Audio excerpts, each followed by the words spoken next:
什么鬼东西？这小崽子莫不是不知死活的给朕送了一本春宫图，非拖过来把他屁股打成16本不可。第一页就明晃晃地写着，他年近古稀，说不准还有1-2年就要致仕的礼部尚书，每日都要喝人奶。丰元帝觉得自己的脑子像被炸了一下。哎呀，好的好的，他威武雄壮，长得像个熊一样的兵部尚书，最喜欢穿着大红色女装，在家中摇着手绢和夫人玩角色扮演。这到底是些什么玩意儿啊？这小崽子真的是皮太痒了，竟敢编排朕的大臣们。陛下，郡主说给您写了一封信。陛下呀，书上写的都是真的，这是第1本，等我让人多收集点这种给您分享啊。哦，我可没躲人的床底下，这些都是我暗月阁的人收集的。暗月阁专门收集这些鸡零狗碎的东西，好看吧？我也觉得好看。好东西当然要给您分享了，不用太感动哦。这人会不会写信啊？难道他在宫里见天的给季义清写信，就写的是这种玩意儿？好像看到了9月鸡贼的小模样，然后和他摇耳朵小声蛐蛐的样子。暗月阁。英一听完英一说的，丰元帝真就只能用目瞪口呆来形容了。原来一些看似不起眼的话和根本没放在心上的人，竟然可以从中收集那么多的意想不到的信息。英一这段时间一直在收集暗月阁的消息，本来就是这2天就要告知丰元帝的，没想到9月主动说了，丰元帝似乎也没有半点的介意。英一长出了一口气，他对9月有着天然的好感，很是喜欢这个小辈。你如何知晓这些的？在平太县的时候，是郡主主动告知于臣的。臣看到郡主身边主管郡主事务的那个少年，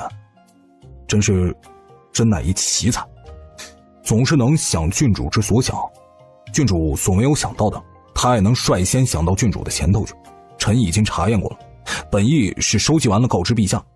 2位季大人也是，对于郡主很多好想法，总是能够第一时间执行落实。这个暗月阁的初衷是什么？郡主说他要拿着这些把柄，就没人能欺负他。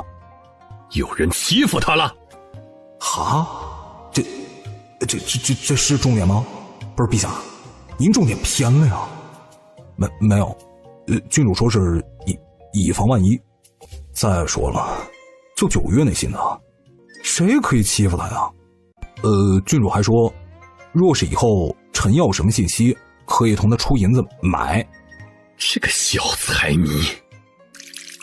陛下，郡主这……无妨，他什么都不瞒着朕，是真没想过要探听什么。更何况，你们以为只有9月养了这种人吗？朕不说，他们就当朕不知道。他们在私底下养了多少这种探听消息的人？他们敢像9月一样摆到朕的面前来吗？不过是心虚和问心无愧的区别罢了。难道当初蒋侍郎的案子也是他从这些不起眼的信息中探寻出来的？9月和他手底下的人当真是奇才啊！如此说来，朕真是期待他的训练营了。若是真能把纨绔子弟都训成国之栋梁，9月当名垂青史。在此番训练营的事情了了之后，你安排鹰眼的人和9月学一学，这收集信息的本事用好了，什么北蛮南蛮边疆的人还有什么可乘之机吗？这事儿让太子去做，若9月能为太子所用，暗月阁也就能为太子所用。不过是明码标价的事儿，有的酬劳总比无事献殷勤的好。不过还是要和小崽子说说，别什么消息都往外卖，他若缺钱的话和朕说就是了。屋内几个人都知道丰元帝这是在给9月找靠山，也是让太子知道，即使他不在了，9月也是他可以放心用的人。丰元帝在心里大概是真把9月当成了自己的孩子了吧。还有他相面之威的本事，能多交点就多交点，大不了朕的私库再出次血。对于9月，丰原帝自九月将他身上的毒解了以后，真的对九月做到了用人不疑，疑人不用。九月从未让他失望过，事事同他说就算了，半点不贪恋权力。回城的当天，火急火燎的进宫，明面上是来和他邀功要赏赐的，那转手就把能够指挥京郊4大营的令牌还给了他，还气呼呼地叉着小腰说：我真的不会打仗，下次这种事可千万别找我啦。明明他嗷嗷嗷地叫着冲下山的时候还爽得不行。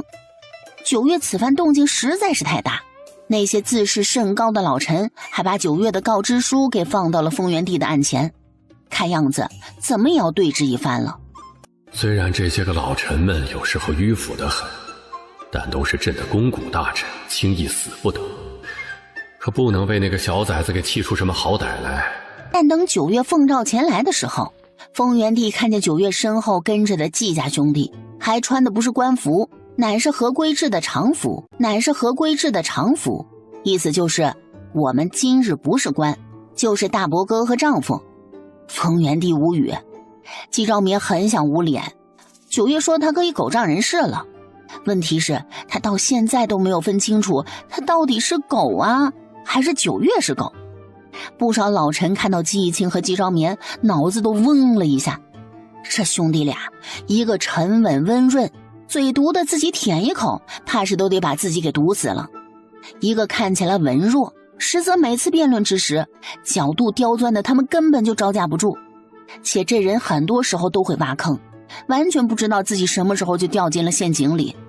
再看前面那些雄赳赳气昂昂，感觉要来干仗的须臾郡主，今日能全虚全意的回家就行了，其他的不强求了。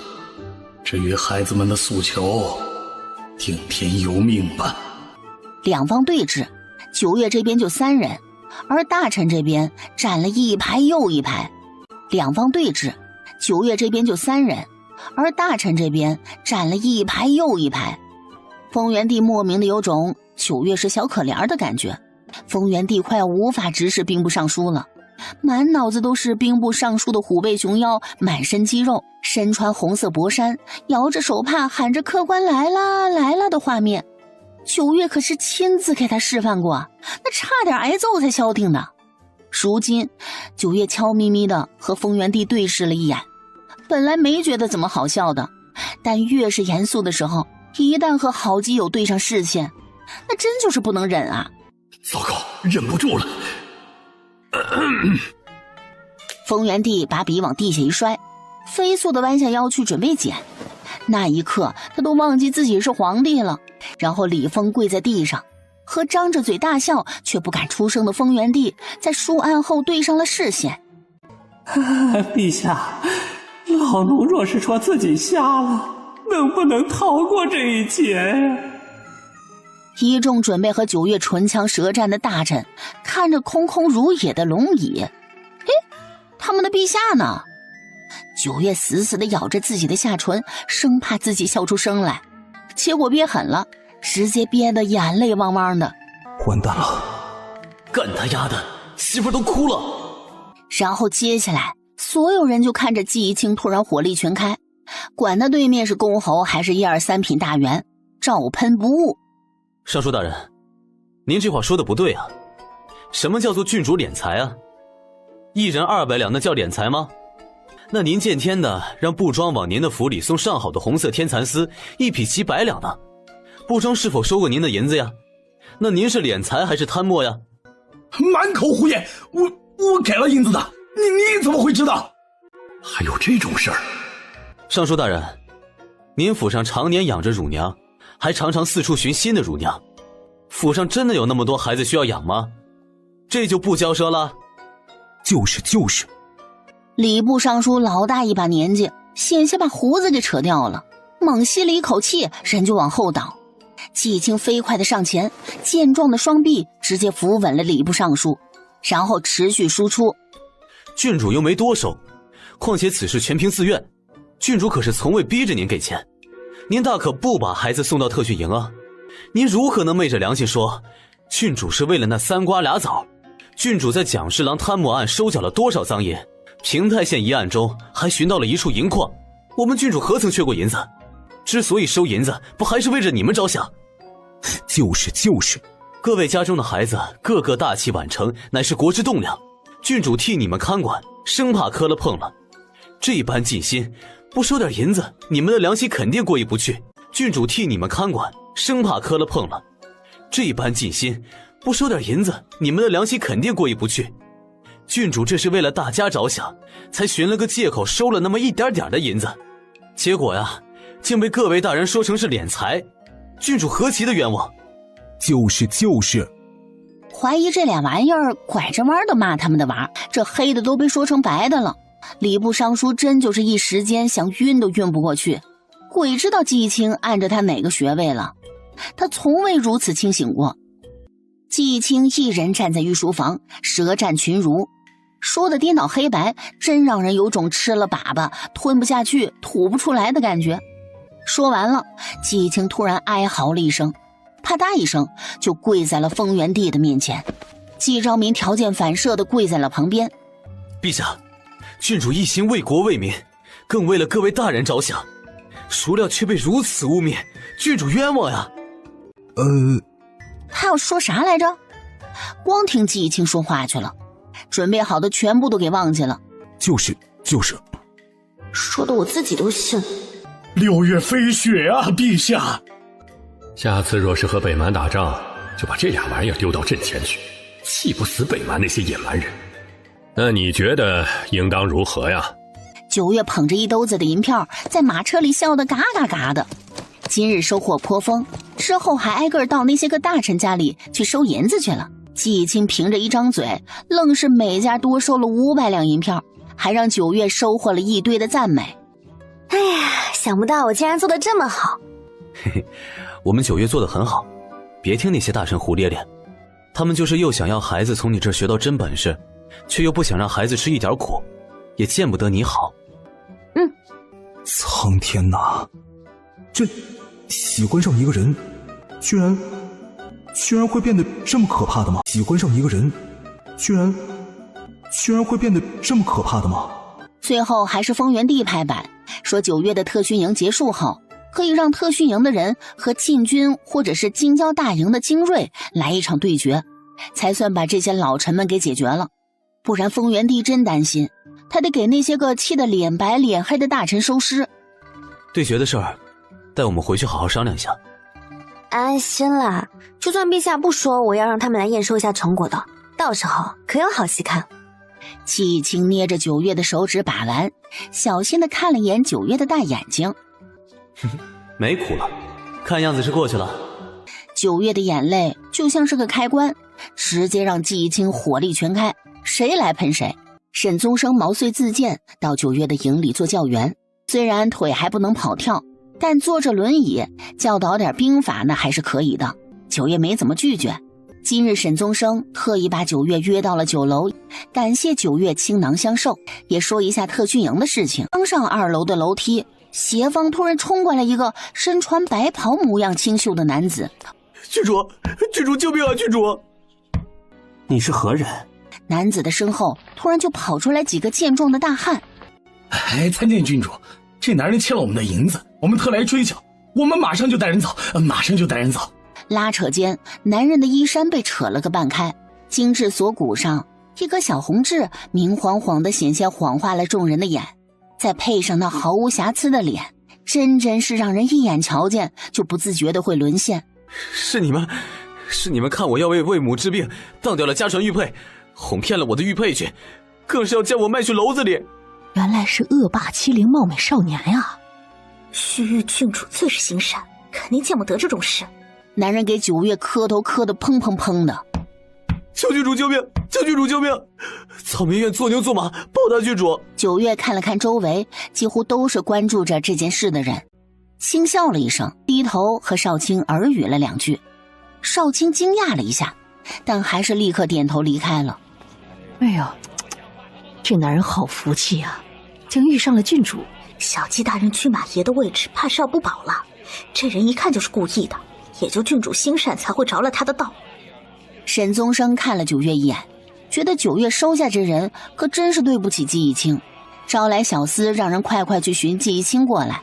来这汇锦楼是他的主意，那要是真的以后两人因为这个男子有什么，他真是万死难辞其咎了。九月往那一坐，似笑非笑地看着地上磕头的男人。郡主是要买这个男人回去了？郡主，谁也不知道九月抽长剑是要干什么，却见九月在男人再次磕头的瞬间，剑尖直抵男人的喉间。郡主，九月并未刺入男人的喉咙，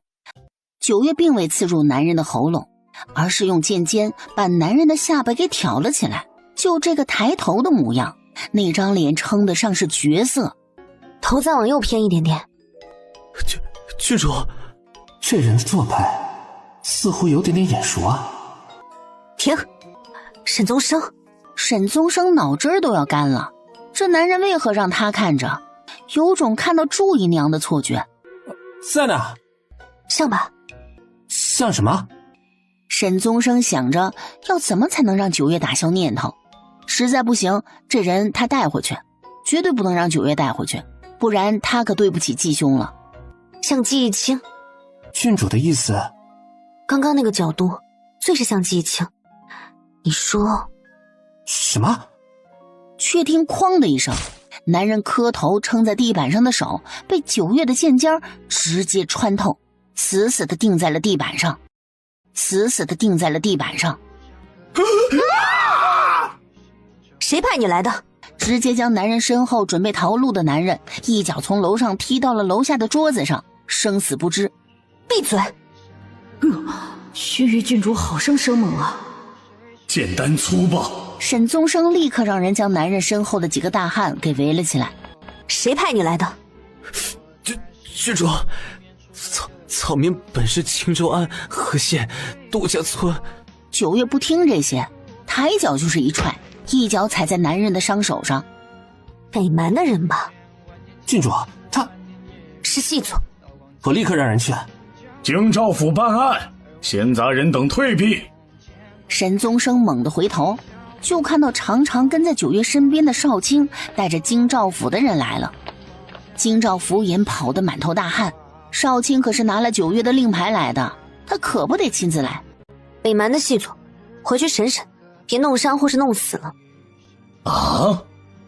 后天特训营开营第一天，这是我们的教具。什么？教具？对啊，教具。刚刚九月不过是看了这个男人几眼，就确认了这个男人是细作，立刻就安排了少卿去找京兆府的人来。难怪没有看到少卿，先我还以为九月是为人美色所惑，是我的不是。生病这段时间被懒了不少，甚至警惕性都没有了，是我的不是，是我小人之心夺君子之腹。难怪九月对季家兄弟和对旁人是不一样的，因为季家兄弟永远都站在他身后，永远相信他。九月撇撇嘴，他确实是个老色胚呀，有季忆清就够他吃不消的了。他既然喜欢上了季忆清，其他的他也瞧不上眼儿啊。别整天脑子里不知道装的什么，天上不会掉馅的。看人哭得可怜就先入为主了，小心被吃的骨头都不剩。看人哭得可怜就先入为主了，小心被吃的骨头都不剩。郡主教训的是？还以为小季大人的军马爷位置不稳，可郡主压根没想那些。这一眼就瞧出男人是用美人计的别国细作，哎，不怪人能当郡主呢。记得提醒京兆府的人除一除毛。啊？你当初种的媚，他身上也有。季忆清。九月上了马车，直接扑进了季忆清的怀里。季忆清眉眼含笑，张开双手就把像只倦鸟归巢的九月裹进了怀里。回去告诉你们少将军，郡主我接回去了。九月揽着季忆清的腰，季忆清将九月抱到了腿上，调整了个九月舒服的姿势。九月挠挠季忆清的下巴。你怎么来了？武少将军让小厮来寻我，我知道你在这儿，我就来了。其实那小厮来时慌慌忙忙的，只说九月要救下一个貌美少年什么的，那模样活像九月要红杏出墙似的。但季忆清不急不忙地把事情做完了才来，他给了九月全身心的信任和爱意，九月回报了他同等的信任，爱意也在逐步增长。若是随便来个什么貌美少年就能让九月抛下他，那九月就不是九月了。九月啊，永远都是那么的优秀。当然了，相信是相信的，和我来这里是不冲突的。毕竟外面的小妖精那么多，他还是有那么一丢丢的危机感的。开营日，九月和兵部借调了500人，直接把整个营地围了起来。除了有报到证的人，父母并不被允许进入。告知书上也明明白白的写了，除却本人，什么丫鬟小厮一个不准带。那谁伺候他们吃饭穿衣梳洗？几个夫人在那和守门的护卫据理力争，非要把小厮给自家孩子带进去。九月一身黑色劲装走了出来，凌厉的气势一扫而过。连吃饭穿衣这等小事都自己做不好，来什么特训营？回家去你娘怀里抱着你娘吃奶去吧。虽然知道九月是郡主，但这话也太糙了。郡主啊，你怎么可以这么说话呢？九月懒得废话，只看了眼少卿，确认了，是有报到证的。拖进去。什么拖进去啊？把什么拖进去啊？在城里被各处恭维的各位公子世子什么的，被护卫拖着脚直接拖进了营地。往常矜持自持的各个小公子们被拖着脚，衣服和头发乱糟糟的，哪还看出来是个小公子来？小泥人还差不多呢。爹娘，救我呀！我不去了，救命啊！我不去了！吵死了！话音刚落，九月单手执鞭，所有人都没有反应过来呢，就只感觉一只黑耗子窜了出去，随后永宁侯府的小世子就被捆住了脚，哗的一声直接倒吊在了营地的门口。再豪就和他一样。虽说九月说是签了生死状，但他尽量不把人给弄死。如今看来，这家事回来的时候还能是全虚全伪的吗？登记了名字没来报道的，可别劳累我一家家的上门去请，后果你们肯定承受不起。在九月这里，只要挂上名字了的，那就是他的了。就和丰原帝之前心里想着要给九月赏赐，没给，那都差点被九月说。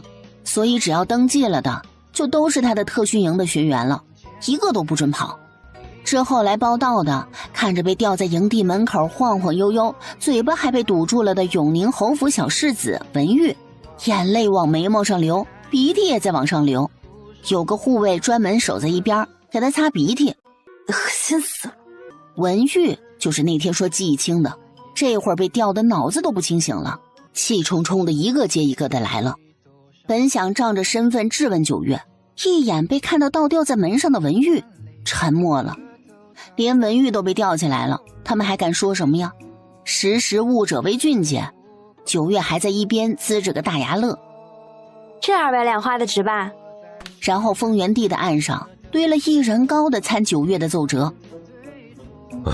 真是出息了！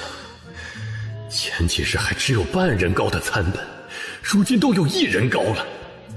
营地的2扇厚重的大门发出了沉闷的声音，学员们惊恐地望了过去，有种关上了他们生门的感觉。到底都是公侯官员们家的孩子，仪态是没有什么问题的，站有站相，坐有坐相，但是呢，精气神不够。季青和季昭眠今日休沐，特意过来帮忙。季青还有一个任务，丰原帝安排的，物尽其用。既然九月都费心费力给朕培训了那么多人，那就都不要闲着了。特训营结束后都干活去。季青乐得不行，本来还后悔给九月找了这么一桩事，到时候九月3不5时的不在家，他晚上孤苦伶仃的多可怜呢。这下好了，丰原帝给他找了这么一桩事儿，简直是太合他的意了。季青把做好的点名本给了九月，文玉不过一瞥，一眼就看到季青和季昭眠在九月的身边站着，只要不是猪脑子，这会儿就什么都明白了。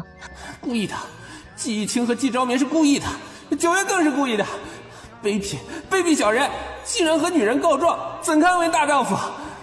也不管刚才是不是被收拾了一顿，本来脑子就充血不清醒，3两步就往前走到了离九月不过几步的距离。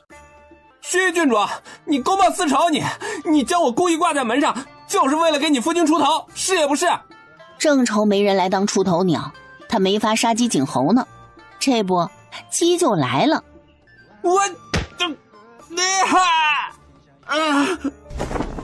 文玉第一次双脚离地，他飞起来了，然后只听砰的一声。这可是永宁侯府的世子，以后要承袭侯位的世子。要知道永宁侯府是100年世家，侯府的姻亲，老侯爷的门生。不说旁的啊，至少太子都不敢这么明目张胆的抬脚就是一脚。要不是丰元帝身边太多的阴阳暗卫，丰元帝也得被踹。这天下第2的太子都被踹了，怕他区区一个小小世子，看不起谁呢？九月当胸直接踩在了他的胸膛。我就是公报私仇了，你又能奈我何？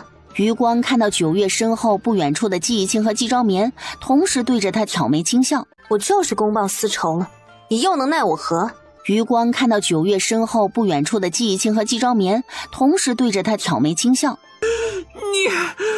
我要让我父亲，让我祖父，让我叔伯踩你！看吧，我就说你们没断奶吧，还不承认。放心，要不了多久就放你们回去，放你们一个个人高马大的汉子回去你们娘怀里吃奶。个个气得要死，捏着拳头就想上前。九月只有一个，他们可是上百人，周边虽然有护卫，但是他们可是公侯儿孙，就不信他们真的敢对他们如何。哼，只要你们能从我的手下活下来，就可以回去哭了。扔下去。扔什么？什么扔啊？只听扑通扑通的声音，一个接一个的公子被扔进了泥坑里。有那识时务的，比如暗月阁的人，那一个跳得比一个积极。果然少卿选的人，那眼力劲儿都不是一般的好。站在泥坑边缘的护卫就拿了不少的竹竿，只要有人敢站起来，尖尖的竹竿就戳了过来。一时间又是一阵鬼哭狼嚎。九月闭上眼睛，静静的聆听。哎呀，美妙的乐曲呀！今儿心情好，由我给你们上一课。护卫拖上来一个头戴黑布的男人，不是那日在汇锦楼的那个细作还能是谁？九月说要把他当教具。男人死死地盯着九月。现在就蹬了，别急，待会儿有的是时间给你蹬。说着，戳竹竿的护卫停下手来，一个接一个的小泥人从坑里站了起来。今日呢，给你们上一课，课名就叫人的身上到底有多少骨头。说着，九月环视了一圈小泥人们，觉得还是要注重互动，不然这些娃儿怕是得睡着了。他的课堂可不能睡着的。有没有知道的？他们又不是仵作什么的，谁会去关注人身上到底有几根骨头？不知道啊，没关系，我们来数一数。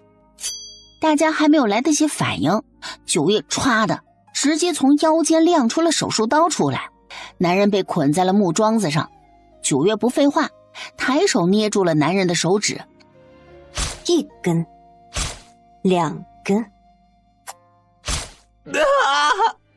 还得至少半个时辰才会死呢，这么早叫什么叫？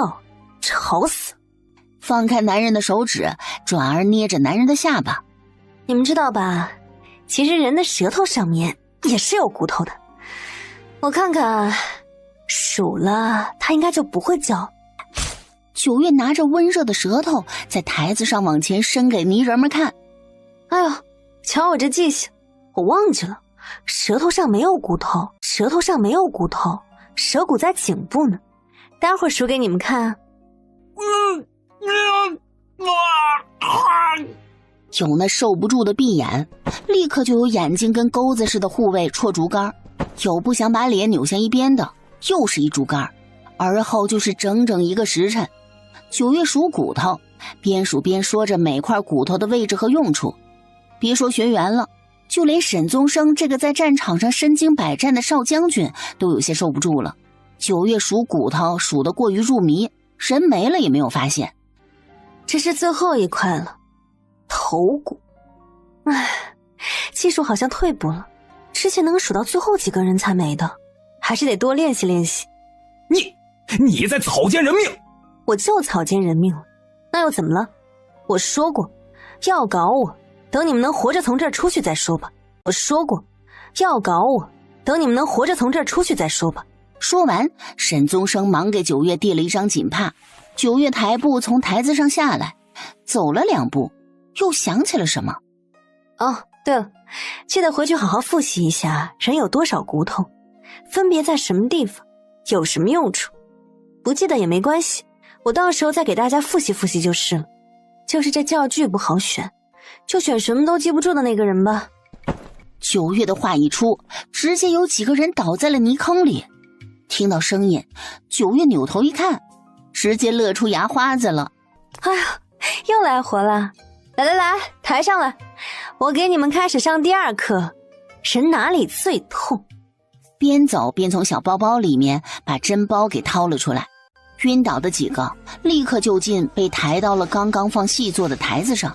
泥人们有那受不住的想要晕过去的，死死地掐着自己的虎口或者大腿，满脑子都是不能晕，不能晕，晕过去可能就再也醒不过来了。接着营地上空回荡着痛彻心扉的嚎叫。9月那尖尖的银针一个接一个的戳过去，有醒过来对上细作脑袋又立刻晕过去再挨一针的，有装晕不敢醒的被9月连戳好几针的，边戳边还道不行，怎么戳这里也不行。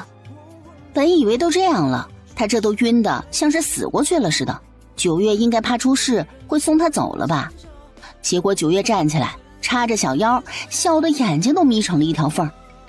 沈宗生，这人记下来，尤其耐痛，以后上学位课什么的就可以让他当教具了。9月抬腿就是一脚，男人被踹上了天，半空中醒过来，只来得及在空中看了一眼9月。9月出名的可不只是他武功什么的，医术同样是登峰造极，那沈宗生的腿就是他治好的，所以9月当真不知道他装晕吗？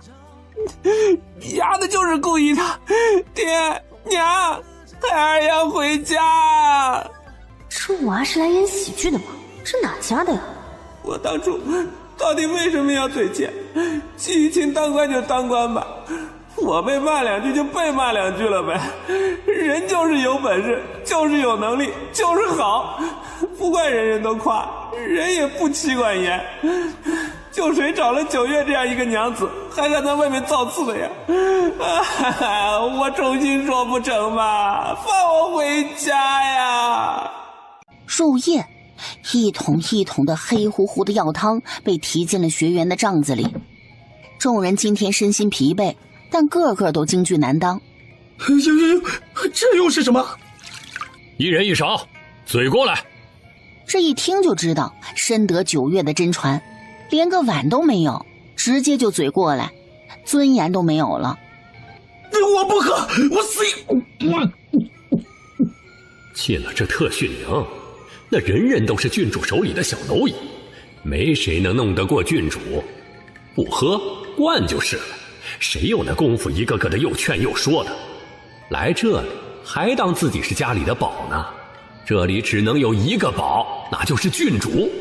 数十个帐子不管男女，就跟流水线作业似的，土匪进屋一样。几个护卫专门逮人，2个负责喂，那么多个帐子没一会儿就喂完了，效率快的真和9月一毛一样。而后不过1刻钟，帐子里只剩下此起彼伏的呼噜声。谁家的安神药这么好使啊？9月家的，也只有9月家的才有这个本事了。转头看着帐子里被扎得跟个刺猬似的几个学员，沈宗生都不敢相信，这几个是都城里成天逗猫遛狗、风流倜傥的纨绔公子们。为什么要给他们扎针？9月随手把最后一根针扎完，轻描淡写：怕疯了。不至于吧？有能忍的，当然就有不能忍的。9月要保证谁也不能疯，都得清醒的受他折磨。我觉得你也需要扎一针。沈宗生一个瘸子，真是用尽了瘸子可以用的最快的速度，飞叉叉的就往帐子外去了。想一出是一出，我怎么可能会疯啊？好歹才10几岁就上战场了，尸山血海里闯出来的，这点小小的折磨都受不住，还如何继承父亲的宏愿啊？哼，也就这几天的事情了，等后面从教员到学员，没有不需要扎针的。吃！血淋淋的生肉一盆盆的摆在地上，学员们趴在泥地上，刚刚被9月那个女魔头从山上赶下来，打了好多的猎物。9月说要让他们打牙祭，然后一个个的兴奋到不行。给你们打的牙祭，快吃，每人1盆，吃不完的进惩戒室。话音一落，所有人的动作整齐划一，谁也不敢落后半步。进一次惩戒室和没半条命一样。9月熟悉人的每一个穴位，每一块肌肉纹理，每一个骨头，不死不疯是9月唯一的底线。每日都有人把特训营的训练报告详细的给丰原帝看。丰原帝一开始看的时候眉头紧锁，心里说不上是什么感觉。真有人能从这样的训练下活着吗？这些是不是9月曾经经历过的？然后流水的赏赐和补品水一样的就进入了9月的库房。9月只看到了单子，东西直接就送到了公主府去了。丰原帝甚至直接指派了太子督促公主府的修建。季义清和几个吏部的官员是主要的记录人，整个营地就没人没吐的。哦，也有一个9月没吐。季昭眠后来寻了个借口，没有再出现过。他几乎夜夜都做噩梦。季义清晚上有人搂着睡，他又没有，然后就只有季义清还在兢兢业业详细的记录着。但随着记录的越多，看到9月风轻云淡的模样，季义清越来越心疼。他总觉得这些非常人能够忍受的训练，9月经历过很多很多，甚至比他自己指定的这些训练还要残忍100倍。夜里，季义清紧紧地拥着9月。热死了，别抱着，一边去。季义清哽了一下，死活不放手，脸埋在9月的颈窝。9月想抬手给季义清一巴掌，却猛地感觉到颈窝里似乎有什么烫到他了。你流口水了！说着，一把将季义清推开，一下子看到季义清红红的眼眶。没吃饱？不至于吧？没吃饱会哭成这样？吃口水就好。算了算了，谁让我体力好，人又强悍呢？然后9月把刚穿好的寝衣再次解开，直接翻坐在季义清的腰腹处。来，季义清直接被9月这一出给弄得没脾气了，瞬间有些哭笑不得。让我抱一会儿。虽然不知道这大汉怎么了，但谁让他喜欢呢？抱一会儿不少一块肉肉。这里或许曾经有过伤痕吧，这里或许曾经有过伤痕吧。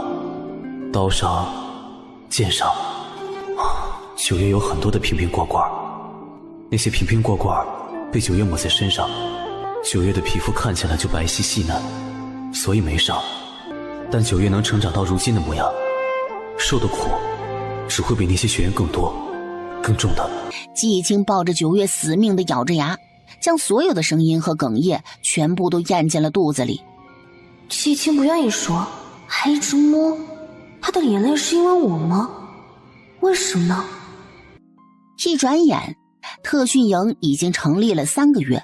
当初进来前，个个肾虚的公子，看起来路都走不稳的小姑娘，如今个个一身墨绿色的劲装，站在空地上，双脚与膝盖同宽，双手背在身后，脊背挺直，目光坚定地带着狠厉，一排又一排，像是复制粘贴一般，精气神完全就不一样了。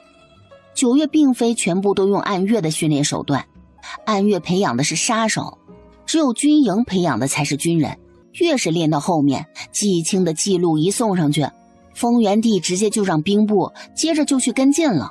丰原帝看着手里北蛮使臣递上来的帖子，直接狠狠地往地上一扔，瞬间大臣们地上跪成了一片片。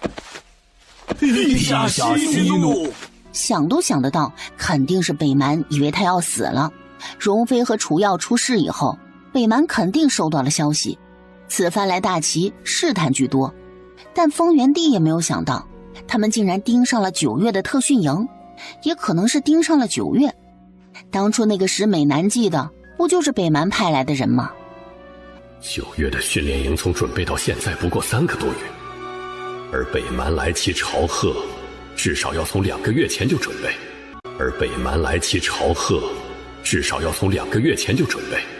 如今他们不仅知道了9月，更是知道了9月的特训营。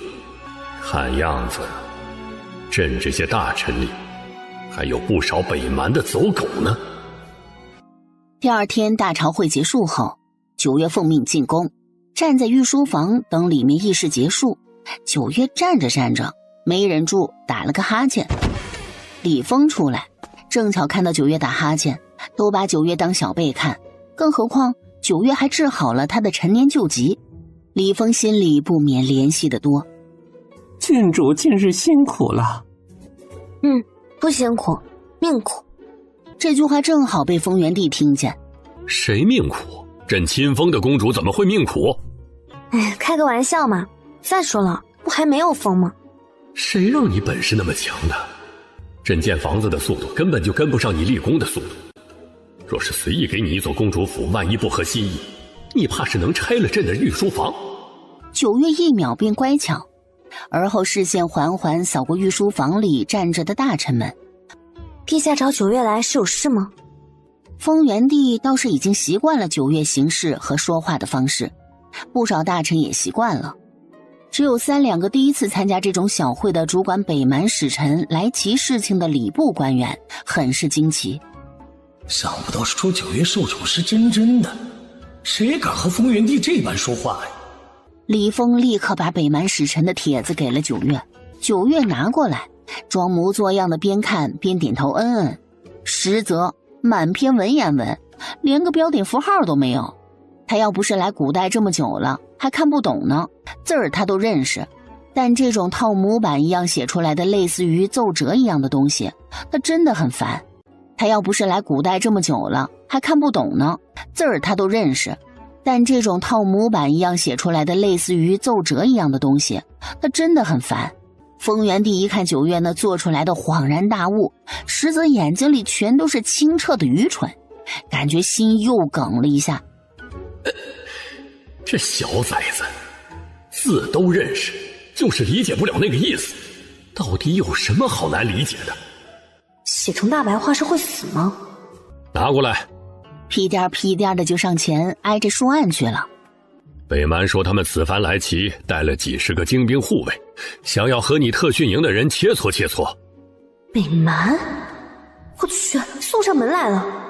丰原帝莫名的就从9月那亮晶晶的双眸里看出了9月的意思。点到为止啊，不可以弄死。毕竟两军交战还不斩来使呢，来的还是使臣。你也不能上。9月气鼓鼓的看着丰原帝。哎呀，朕要为两国百姓考虑。9月啊，打仗不是你想的那么简单，打仗耗费颇多，而且会生灵涂炭，死伤不计其数，不管是百姓还是士兵。9月，死意味着什么？你还记得朕告诉过你的吗？所以你不可以把使臣杀了，然后直接开战。满屋的大臣目瞪口呆，只见到9月一会儿耸肩，一会儿支棱，什么话都没有说呢，丰原帝就巴巴的把9月的想法给说出来了。9月蔫头耷脑的站在了案前，丰原帝凑上前，根本就不管站在9月身后的大臣。但朕答应你，有朝一日，朕一定会收拾北蛮的人。丰原帝是帝王，他要考虑的是天下万民，是海晏河清，国泰民安。好吧，既然北蛮有这个意思，大齐也不可输了气度，更不可不战而屈人之兵。所以9月，特训营的事情你觉得如何？什么如何？北蛮要看特训营。看是假，试探是真吧？郡主之前在平泰县和灵苏县的壮举，怕是早就入了北蛮的耳。此番虽是冲着郡主的特训营来的，但想必是借着和特训营的人切磋，实则刺探我大齐的兵力战力如何。所以其实不只是沈将军，连带着身后好几个武将都对9月的特训营又好奇又有些放心不下。那择日不如撞日，这会儿还没到午时，我们去特训营瞅瞅。可行。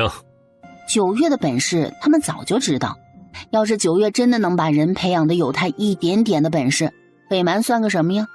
吊打他。想去的都去，1个半时辰之后我们在城门口集合。你们3两个挤一辆马车，别把我营地门口给堵了。都是家里的宝贝疙瘩，3个月音信全无，简直和死了没有什么两样。一众头发花白的大臣在那成堆的煤炭里找属于自己家的那块煤炭，有那眼窝浅的看到一个个的几乎寻不到一丁点的熟悉的感觉，真就一整个老泪纵横。有学员一眼看到丰原帝和自家做主的大家长来了，若是以前，这会儿啊，怕是早就冲上去抱着哇哇哭了。但教员没发话，9月就站在丰原帝的身边，似笑非笑地看着他们。他们无比的熟悉那个表情，谁也不敢乱动，甚至眼睛都不敢偷瞄一下。所以一众眼睛都花了的大臣找了半天，愣是没有找到自家那个，然后小声蛐蛐自家孩子的小名，却没人敢应答。糟糕了，娃去哪里了？这是。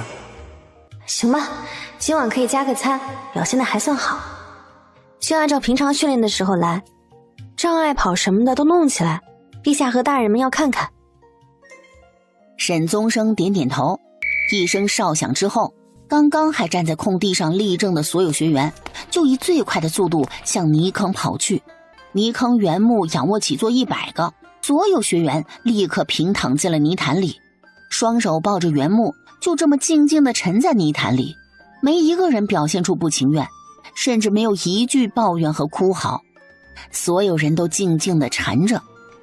哎呦，这算个什么训练啊？这遭了大罪了，这是。9月回头，眼神一凛。哎呀，孩子们呐，你们受苦了。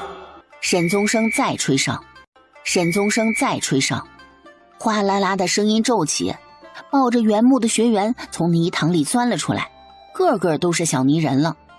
本来黑漆漆的时候就认不出来，这会儿成了小泥人，那更是认不出来了。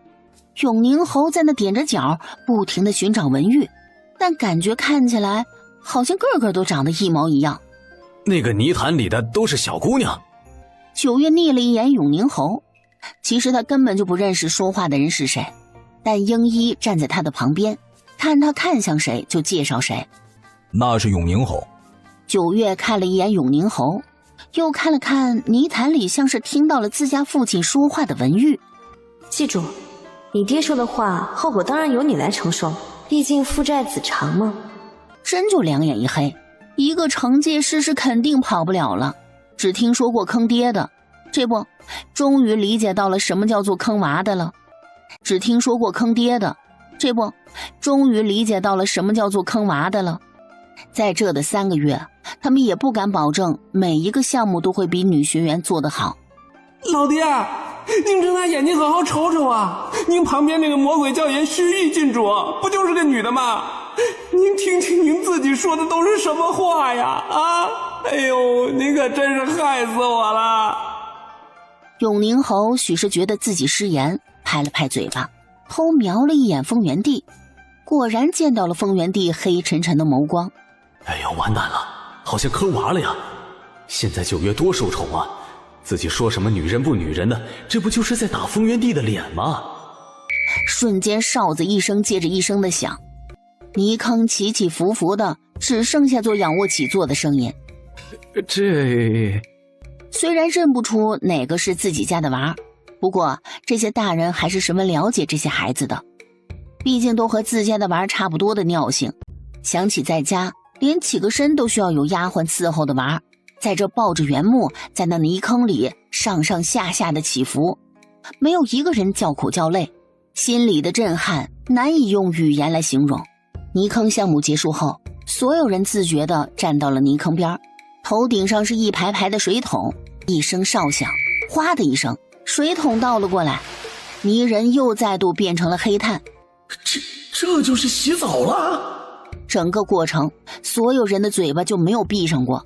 要知道，那在家里洗澡啊，熏香、香珠、浴桶或者是浴池，搓澡的丫鬟、喂食的丫鬟，排场大的不得了，哪是一桶水就能够解决的？这里这么简陋，竟然没有一个人抱怨，这不合常理啊！这接下来的那些训练，那些大臣都不能用目瞪口呆来形容了，整个就一恍恍惚惚。什么匍匐前进，这些都是基本的。谁家攀岩是空地上竖着一个2层楼高的木板，然后爬上去，接着翻过去，不管是男的还是女的，那个个像猴子似的。若是配上9月嗷嗷嗷的声音，那就不是像猴子了，那就是猴子。有那在这个项目略显薄弱的大臣们，看见几个小孩站在那木板底下，本以为是要被抛下了，但随后的一幕却让人觉得心热眼眶湿润。孩子们互帮互助，有用肩膀顶的，有爬到木板上倒吊用手拉的，有爬到最顶上把脚放下来拉的。总之各种各样的方式，所有人一一通过，没有落下任何一个人。最后是两徒手对打，那个看起来是最揪心的，拳拳到肉的对打，一直要打到其中一方投降。在家里破块皮那都是嗷嗷叫的娃，在这里个个鼻青脸肿，捂这捂那。打完了以后基本上没有谁不带伤的。9月早就教过了大家肌肉和骨骼方面的理论，毕竟最好还是不要断手断脚了，到时候得耽误多少训练呀。所以他们都瞅准了对方最疼的地方往死里揍。那架势，那咬牙切齿打人的模样，看那几个大臣简直是揪心不已啊。毕竟谁也没法确定对面挨揍的那个是不是自己家的娃呀。文臣和几个公侯家看的那都是眉心紧紧的呀，但武将们却是看得热血沸腾。哎，这臭小子，你公台下三路啊！哎，不是，你抠人眼珠子干嘛？嘿，我去，哎，这倒霉孩子还……嚯，这一招扫堂腿，成功把自己扫到人脚下了。哈哈哈哈，爽快！陛下，特训营可行。哦，你觉得可以？陛下，我们看的只是日常训练，怕真正的东西郡主藏着的。陛下，我们看的只是日常训练，怕真正的东西郡主藏着的。光是这点东西就够那北蛮喝一壶了。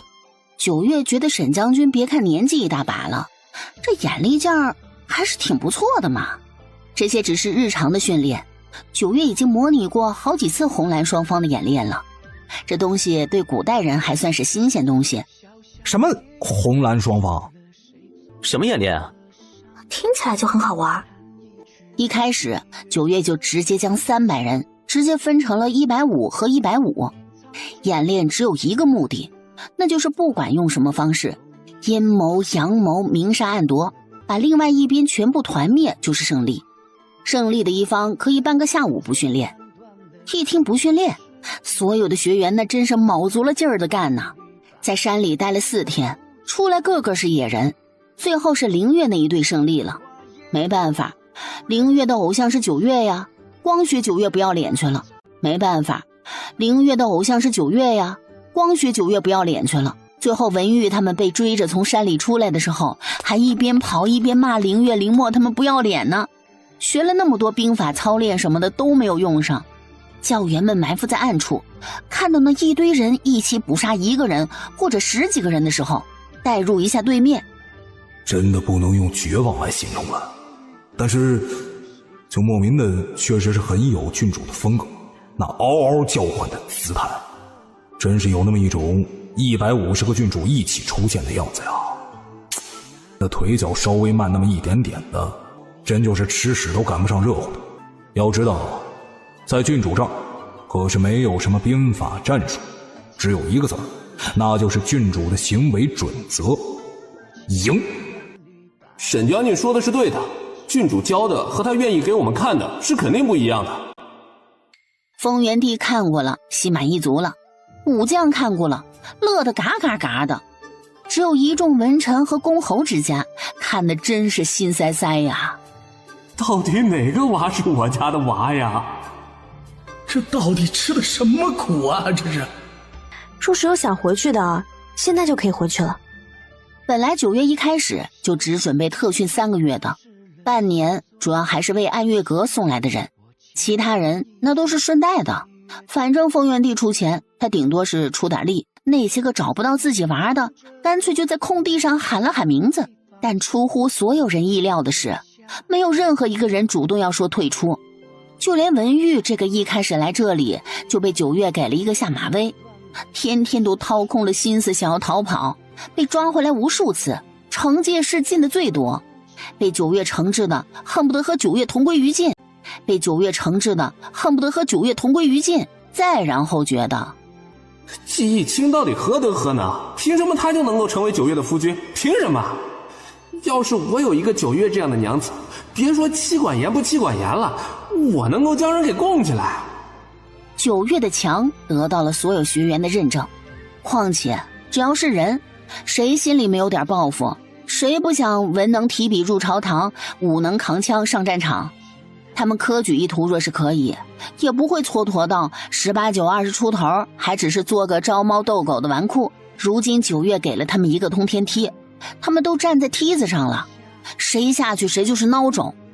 风元帝也觉得意外，这可能就是华夏人骨子里的忠君爱国了。一旦感受过军队氛围的人，很少有能够无动于衷的。九月的公主府已经修葺完成，圣旨也已经下了。作为大齐唯二的公主，风元帝其实是有一个公主的，毕竟从小身体就不太好。如今好不容易解毒有了身孕，驸马和公主都保护得很好，所以九月作为公主，和太子还有礼部官员一起迎接北蛮使团的到来。九月穿着厚重的朝服，笑得东摇西晃的。笑什么？憋住了。殿下，你说那公主的小啾啾弄得那么高，人是有多矮呀？然后所有人都不自觉地去看北蛮公主头上的小啾啾。卓雅，但卓雅充耳不闻，直接从马背上将弓箭拿了出来。听闻大齐的旭玉公主武功盖世无双，不知卓雅可有机会领教一二？这是来到了大齐的地盘，就要给我们大齐一个下马威了。而后在所有人的视线中抬弓搭箭，然后准星直直地对上了太子。只要你敢，你们今日可以全虚全影地从这里离开，那就算我们大齐孬种，正愁找不到借口开战呢，你立刻就送借口来了。这不是卓雅，这是功臣。然后卓雅看所有人都没有反应，缓缓将弓箭的准星移向了九月。那旭玉公主就徒手接我一箭好了。太子他们或许不敢，但九月不过是一个民间公主，又不是亲生的。他们就算是把九月怎么了，那风元帝难道还会因为一个民间公主对他们如何吗？他们可不信。卓雅手中的弓箭发出了咻的一声，弓箭射出的瞬间，九月的眼睛一眯，抬手将旁边一个护卫的长枪接过，扔标枪似的直接扔了出去，然后翻身直接就将有着旗字的旗帜取下，然后一并投掷了出去。目标卓雅的小啾啾，就是看不惯你那个小啾啾，走你！太子伸出的手甚至连九月的衣角都没有碰到，只听到旗帜带着破空声直直地朝着卓雅的小啾啾飞了过去，甚至连躲都来不及躲，就感觉头皮一疼，整个人凌空而起，砰的一声将他身后的卓木从马上带翻，哐哐哐地连撞了几个人，可谓是人仰马翻，整个人钉在了马车的车架上。旗帜的前端甚至还有嗡鸣声，可见力道之大。好，不得喧哗。然后百姓眼睛亮晶晶地看着九月，这就是他们的旭玉公主，是他们的公主。北蛮使团没有几个没被吓傻的。太子背着手暗暗地给九月竖了个大拇哥。哎呀，九月，你怎么下手这般不知轻重啊？大皇子和卓雅公主远来是客，我们大齐可没有这般待客的道理，还不快给人赔礼道歉？太子乐滋滋地看着九月。大皇子无怪啊，我这小妹啊是个武痴，卓雅公主一言不发就是一剑阵，小妹这不也是力气大了一些。九月睨了一眼太子，这厮要给他安多少个人设呀？要是九月今天在城门口说了抱歉或者对不起，那这北蛮使团必然会要发生流血事件，但面子功夫还是要做的。西域公主是否欺人太甚了些？这人怎么玩不起啊？太子嘴刚张开，就听到九月一顿已经先他一步的阴阳怪气的咧咧。卓木皇子，你这意思是卓雅公主可以出手，我不可以还手？早说嘛，早说输不起我就不还手了，还什么切磋切磋？理由找挺好，打不过还非要手贱，还收拾了又说我欺人太甚。大皇子同我说道说道，这又是什么道理？要不我同大皇子切磋切磋，你可千万别还手，还手就是欺人太甚了。你九月丝毫不带怕的，干就完了，谁跟他一直逼逼啊？太子走上前，将九月护在了身后。卓木皇子，这是大齐，须臾是我大齐的公主，怎么？卓木皇子让这么多人用刀枪对着我们大齐的公主，是要同我们大齐宣战吗？那我大齐必定奉陪。皇子和太子总归还是有区别的，一个是未来的帝王，另一个谁知道呢？没准和楚耀一样变成庶民斩头什么的也未可知。少生忧生，幸福一生啊！谁敢伤我大齐的旭玉公主，杀无赦！这口号喊的简直是深得九月的心，然后喊杀无赦，那个百姓就被护卫拉下去教育去了。这是两国邦交，你来一句杀无赦，那简直就是在人坟头上跳舞嘛，过分了啊！而那边屡屡救不下来的卓雅，几次拖拽木棍却没法直接拔下来，终于崩溃的大哭出声。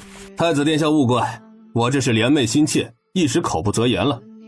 也是我小妹技不如人又跋扈了些，还望须臾公主和太子殿下勿怪。